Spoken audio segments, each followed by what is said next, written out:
સમગ્ર ગુજરાતના police constable ભાઈ બહેનો, હેડ કોન્સ્ટેબલ ભાઈ બહેનો, એએસઆઈ, પીએસઆઈ અને પીઆઈ રેન્કના ઓફિસરો માટે આ વિડીયો બનાવી રહ્યો છું.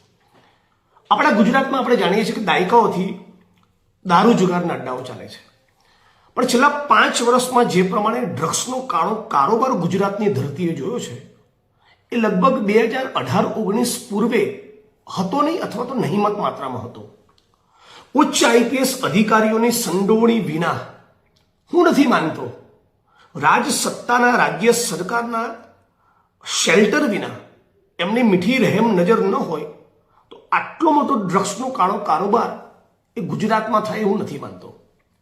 ગુજરાતનો ઇતિહાસ અને પોલીસ વિભાગનો તમે ઇતિહાસ જોઈ લો.